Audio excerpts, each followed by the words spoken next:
Blade Runner 2049. Now, yes, I am pretty late to the game on this review, but however, I just got transportation and I have a MoviePass card now. MoviePass is something I would really suggest. It's a really good thing. But in any case, let's talk about Blade Runner 2049, directed by Denis Villeneuve. Now, to this day, I have still not seen the original Blade Runner. I know which version I should watch, the final cut, but however, overall, I have not seen Blade Runner. I do want to one day. I've heard it's really good, and I've heard it's one of the most influential science fiction films of all time. So again, I do want to see it. So, coming from a guy who has never seen the original Blade Runner 2049 is magnificent. This is one of the most breathtaking movies in terms of visuals. From the CGI to the sets, the cinematography by Roger Deakins. This movie looks like a painting.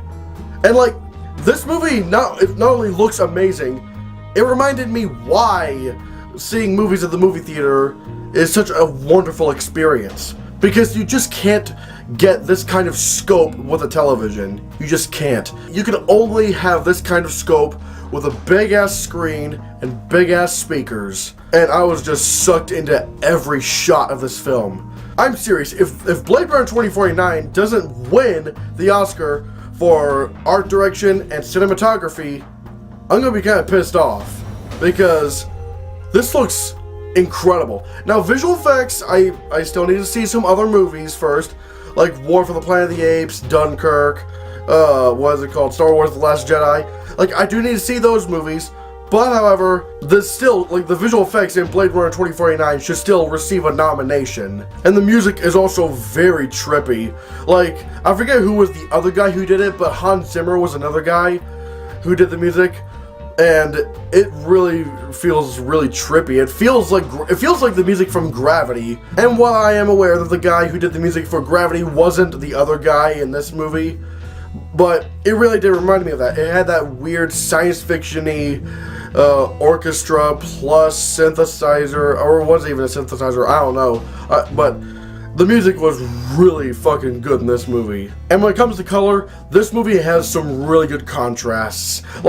Some scenes will be just very bleak and dull looking, but other scenes, it's just completely bright, vibrant, and amazing. That is something to Denis Villeneuve and Roger Deakins and the art directors and the people who did the CGI. Whatever the case, this movie, again, I know I keep burying this into the ground, but this is still, this is one of the greatest looking movies ever made. And everyone is bringing their A game into this. Ryan Gosling is bringing his A game into this. Harrison Ford, who, despite what you see in the trailers, he's really in the movie around the third act. That's when you see him, and that's when he becomes a lot more prevalent. But yeah, he brings his A game. And yes, even Jared Leto. Even though, for some reason, people still keep bitching about Jared Leto in this movie.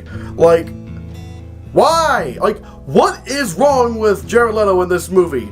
I liked him in Suicide Squad. I thought he was a really good Joker, even though I feel like they should have given him more to do. But I can somewhat see how someone could be pissed off at Jared Leto in Suicide Squad, considering he was coming off of Heath Ledger, which I still think, yeah, he's not as good as Heath Ledger, but Heath Ledger was Heath Ledger. Just let Jared Leto be Jared Leto. I could still see how someone could get pissed off at Jared Leto for Suicide Squad, even though I think it's unwarranted. But people are still bitching about him in this movie, and I don't get it.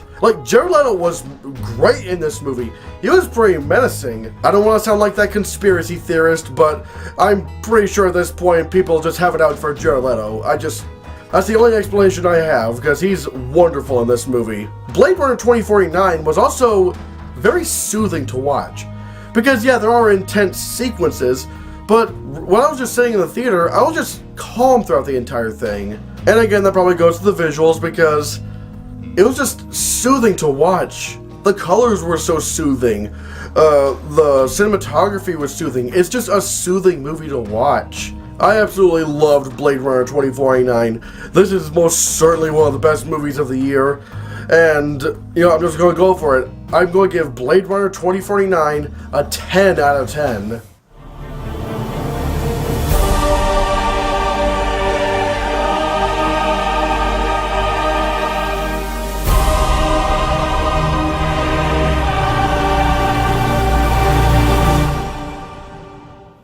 So, have you seen Blade Runner 2049 yet? You probably didn't because this movie is not doing so well at the box office. But in any case, let me know down in the comments below what you thought of the movie. Give this video a like, share the video so we can get the channel circulating, and if you want to see more, click this.